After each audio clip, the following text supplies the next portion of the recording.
Nope.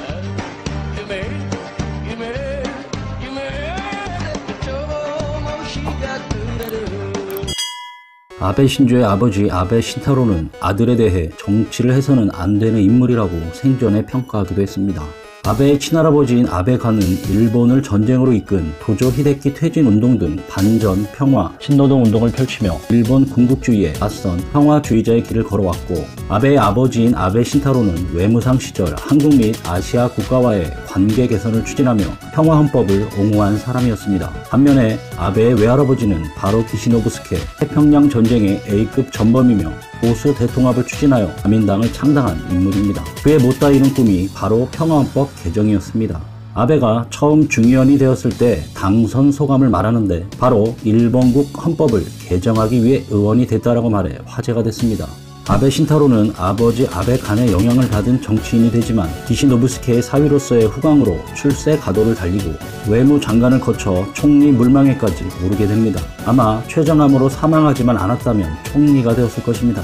아베 신타로가 정치에 입문하기 전에 마이니치 신문사에 입사하게 되는데 기시노부스케를 취재하던 선배의 추선으로 그의 딸 요코를 만나 결혼하게 됩니다. 사실 이 결혼 배경을 보자면 기시노부스케가 아베 간이 병원에 있을 때 문병을 가기도 합니다. 서로 정치적으로 사상적으로 정반대에 섰던 사이지만 아베 신타로가 자신의 딸과 결혼하겠다는 말을 들은 기시노부스케는 아베가는 훌륭한 분이었고 평생 존경했다고 말하며 정치가로서보다 인간으로서 더 훌륭한 사람이라고 말했습니다. 그래서 아베간의 아들이라면 똑바른 사람일 것이다 라며 결혼을 승낙했습니다. 아베 신타로는 결혼 후 주위에는 내가 전범 용의자의 딸과 결혼을 해준 것이라고 말한 바가 있으며, 주변 사람과 아베에게도 나는 기시의 대릴 사이가 아니다. 나는 아베간의 아들이다. 난 반전 평화주의자니까 라고 했습니다. 사실 신타로는 제2차 세계대전 당시 카미카제 특공대로 출격하기 직전에 전쟁이 끝나는 바람에 목숨을 건진 사람입니다. 그래서 그는 자신의 인생에 대해 평화를 위한 잉여 인생이라고 말하기도 했습니다. 장인인 기시노부스케와는 확실히 다른 신념의 소유자였습니다.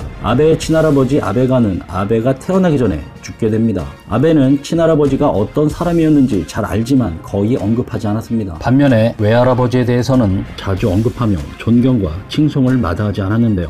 아베는 자택 거실에 존경하는 외할아버지의 대형 사진을 모셔두고 매일 아침 참배한 후 출근했을 정도라고 하니까요. 정치가였던 아버지와 어머니가 너무 바빠 외롭게 자란 아베는 가정부에 의해 양육되어 오히려 가정부를 친엄마처럼 따랐다고 합니다. 중학생이 되어서도 가정부와 함께 잠을 자려 했고 숙제도 하지 않고 공부엔 그닥 관심이 없었다고 합니다. 그리고 아베에게 다정다감하고 자상하게 대해준 또 한 사람은 아버지가 아닌 바로 외할아버지 기시노부스케였습니다. 기시노부스케는 아베를 등에 태워 곧잘 말놀이를 해주며 학교 운동회까지 같이 참석하는 등 아베와 많은 시간을 보냈다고 합니다. 아베는 자라면서 자신의 외할아버지를 전범 용의자라고 비난하는 사람들의 얘기를 많이 들었다고 합니다. 그럴 때마다 우리 할아버지는 그렇게 나쁜 사람이 아니야 라며 반발을 하기도 했다고 하는데요. 평상시에는 얌전했으나 할아버지 관련 얘기만 나오면 말이 많아졌다고 합니다. 아베의 아버지와 할아버지 모두 도쿄대 출신이며 아베가 도쿄대에 진학하는 것은 집안에서 당연시되었으나 아베의 성적으로는 도저히 불가능한 일이었습니다. 아버지는 아베에게 단호하게 우리 집안의 대학은 도쿄대학밖에 없어라며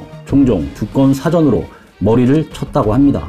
아베에게는 엄격하고 차가운 권위적인 아버지였던 것입니다. 아마 그래서인지 아버지에 대한 반발심에 외할아버지를 더 따르고 함께하면서 자연스럽게 기시노부스케로부터 사상적 영향을 받았을 수 있을 것입니다. 누가 봐도 아베는 친할아버지와 아버지가 아닌 외할아버지의 이상을 따라가는 듯 하는데요. 아버지가 외무장관이 되자 아베에게 회사를 그만두고 나의 비서관이 되라라는 요구에 아베는 잠시 반발을 했으나 수용하게 됩니다. 아베가 야마구치현 보궐선거에 출마 의사를 비추자 말리기도 했었는데요. 그리고 아베는 정치인이 돼서는 안 된다라는 발언을 하기도 했습니다. 아베에게는 정치인이 가져야 할 정이 없다면서 말이죠. 그러나 아베 신타로가 암으로 사망하게 되고 아베는 할아버지와 아버지가 닦아놓은 지역구에 출마해 손쉽게 당선이 됩니다. 집안의 지역구를 물려받은 세습 의원이 되는데요. 일본은 이런 사례가 꽤 있습니다.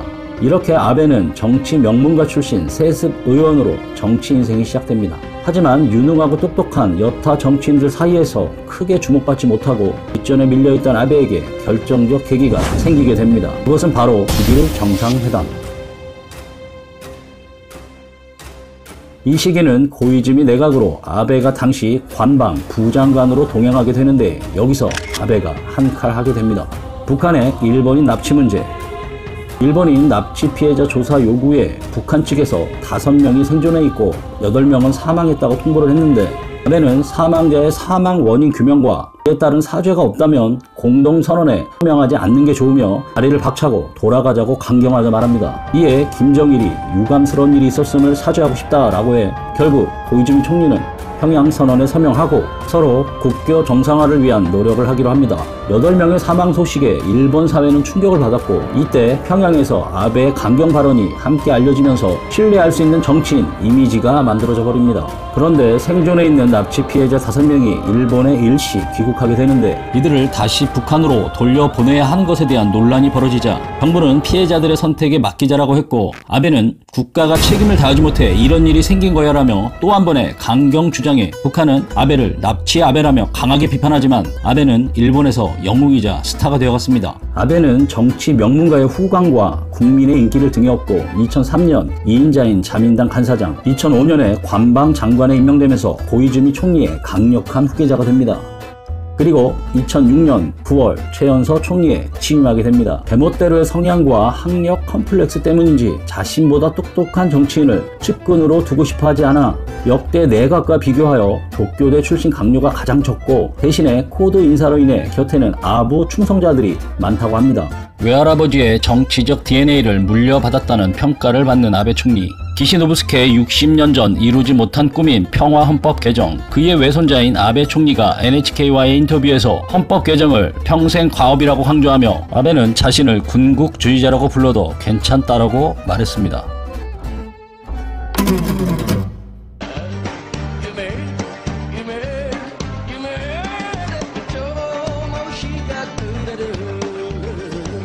아베는 어린 시절을 회상하며 기자 앞에서 이런 말을 한 적이 있습니다. 나 역시 평범한 가정에 대한 동경이 있었다. 친구 집에 놀러 가보면 친구가 부모님과 다정하게 대화를 나눈다던가 아버지와 즐겁게 놀이를 하는 것을 보면서 부럽다고 생각한 적이 많았다. 거기에 비해 우리 집은 아버지는 거의 집에 없었고 어머니도 선거구인 야마구치현으로 내려가는 날이 많았다.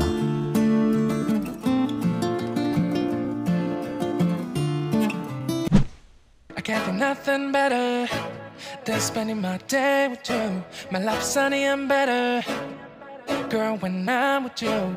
She illuminates so bright like a star in the skylines.